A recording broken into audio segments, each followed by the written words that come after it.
And welcome Captain Michael McAllister. He's joined today by his wife Ashley, 8-month son Oliver, mother Jean Ann, and sister Jenny.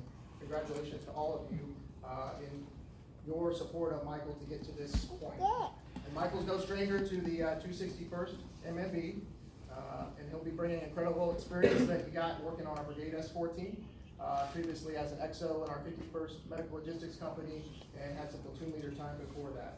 I know you'll bring passion and expertise to our team, and we are excited to have you and your family back in the 261st.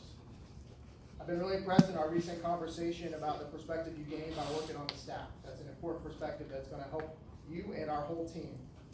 I know Dragon Medic 6 and the S4 would have loved to keep you up at Brigade, but ma'am, thank you so much for letting us have him back. We're excited for him. He's the right leader for this company as they go on to take the Global Response Force mission. This week I'm especially thinking about the privilege and associated responsibility that commanders have. And command isn't a privilege, it's an awesome responsibility. Our soldiers deserve the best of the best leaders. I know you are. But they need us when things don't go as planned. They need us to lead them. And as I told First Sergeant Brown and Captain Burns last month, leaders run toward the problems. And believe me, there will be many. But I know you're up to the challenge. The book that I'm going to give you tonight is called The Servant. It's a great book. I think you'll like it a lot. But I think if you come into command with the servant's heart and an attitude to get better every day, you'll be nothing but successful. We'll expect you to get the mission done no matter what. All right? So good luck. Welcome to the team. Thank you, everybody, for being here. Thanks to all who were successful in putting on another great event. And I hope you have a great weekend celebrating that Army birthday that we talked about up front.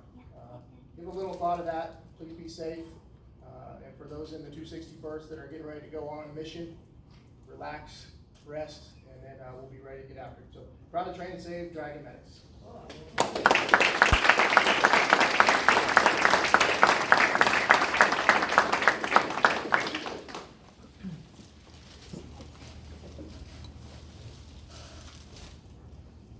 Ladies and gentlemen, the outgoing commander, Captain Freddie Connor.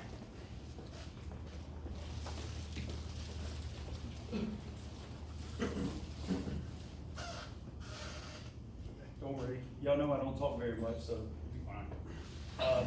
Colonel Aiello, Sergeant Major Joseph, Colonel Kelly, Command Sergeant Major Abrahamson, friends and family of the 550th Air Support Medical Company. Today marks the end of a major highlight in my military career. Over the last 24 months, I've had the honor and privilege of leading the greatest company the Army has to offer. For that, I must thank a few people. First and foremost, I must thank my wife, Ari. Being an Army wife is never an easy job. Being the wife of a commander makes it that much more difficult. But having 2 children during my command while working nights, as I work days, seems to be an impossible task. You have been my rock and my foundation over the last few years. Your ability to adapt to my last-minute phone calls 10 minutes before walking out to work, telling you that I have to work late and I need you to find a babysitter, are nothing but exceptional. Or that, hey, we need to talk. I got orders that require me to be gone for a few months, so good luck with all the kids. You have always been understanding and have always had my back. You're an amazing woman, and I could not have done any of this without you. I love you. To my children, Tristan, Natalie, Darian, Dom, Lily, Jackson, and Allison.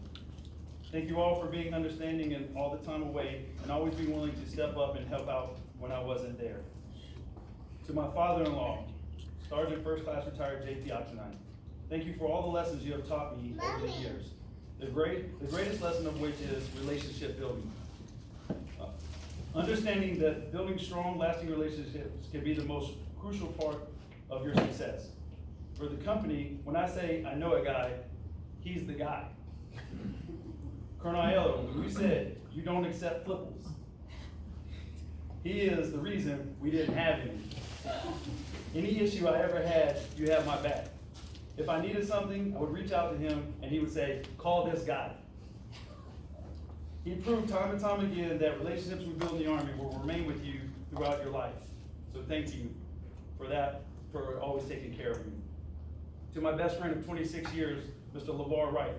Thank you for always being that friend that I could call at any time and say, I have a problem, to which you would always reply, I have a shovel.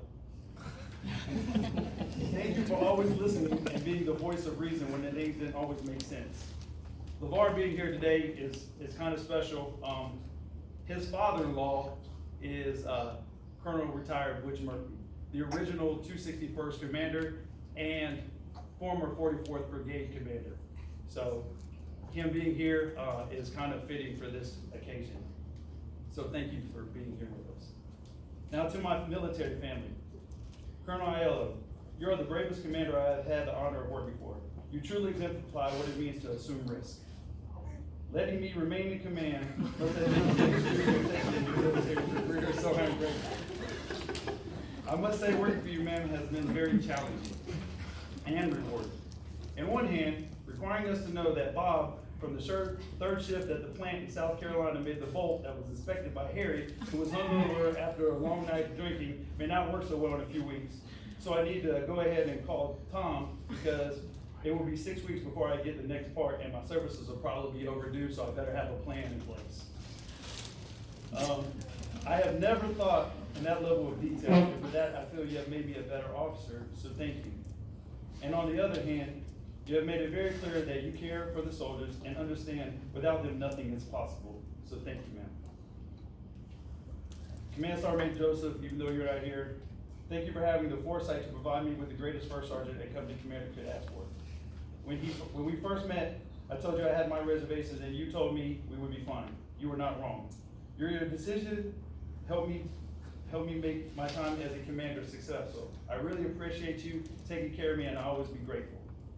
Lieutenant Colonel Kelly, sir, thank you for not firing me.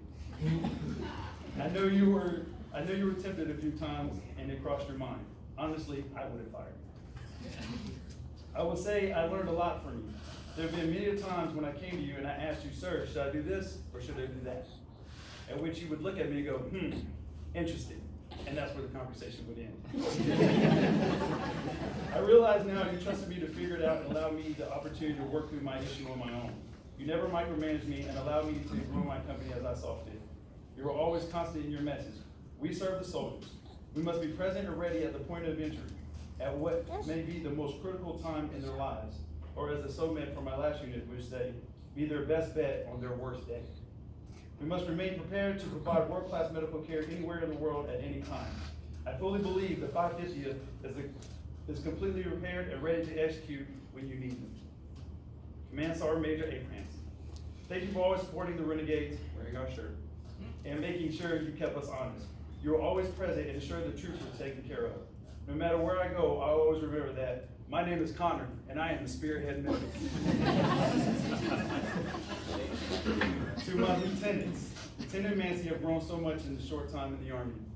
When we first met, you were so worried about always being right, doing the right thing, saying the right thing, and being the best you could be. I will tell you now, you are a great officer. You took every task I gave you and ensured it was done to the best of your ability and then some. I know you will one day be Dr. Mancy, and I hope you keep your talents in the Army. The Army needs officers like you, and always will. To Lieutenant Ducksworth, or Ducky. Ducky, you are the heart and soul of the company. Your infectious personality and love for the soldiers is the heartbeat of the company. I will never forget the battalion FTX when I was taken out of play and you assumed the role of commander. After about an hour, you said, boss, I never want your job. I will tell you, Ducky, you're exactly what the soldiers need in a commander. Someone who's willing to do what it takes to accomplish the mission, but never forget that the soldier is the most important commodity we have. First Sergeant Blaine. As I had said before, my success in command was all you. Without you taking care of the soldiers on the day-to-day, I would never have been able to watch the horizon. Your candor, mentorship, and friendship were the foundation on which we were able to be successful, so thank you. First Sergeant Washington, I gave you one task last week, keep me from getting fired. You accomplished that task, thank you. As you move forward, just remember, take care of the soldiers, and they will take care of you. Captain McAllister, Mac. When I was told that you were my replacement, I was ecstatic. I knew your calm, realistic, and common sense behavior would be the perfect fit for the company. You have the skills and knowledge to take the Renegades to the next level. Your attention to detail and work ethic will help the Renegades reach new heights, and I'm excited to see where the Renegades look like in a year. Starting first class now. When we first met, I told you one thing. I need a hammer. You said, sir, I got you. You knew exactly what I needed. You knew exactly what we needed, and you executed day after day. You have been the backbone of this company for the last 2 years. Your tactical and technical knowledge shaped what the Renegades are today, and we are the best World II in the Army. To Sergeant Brown, Staff Sergeant Hawkins, and Sergeant Polster, thank you for all your hard work and dedication building the company into what it is today. The long days, nights, and weekends never went unnoticed. Thank you for always taking care of the soldiers and always being willing to do whatever it takes to get the job done. You're some of the greatest NCOs I have worked with in my career. To the staff, thank you for your patience when all my reports were always late, and your understanding when I came into your office arguing over some random issue. Staff has always been a thankless job, and working for so many troops can't be easy. Thank you for all the support you have provided the Renegades over the last 2 years. To my fellow commanders, thank you all for all your support. Over the course of my career, I have worked in many battalions. I can honestly say that the commanders in this battalion worked well together. I can't think of a time that I ever reached out to one of my fellow commanders and they were not there to help.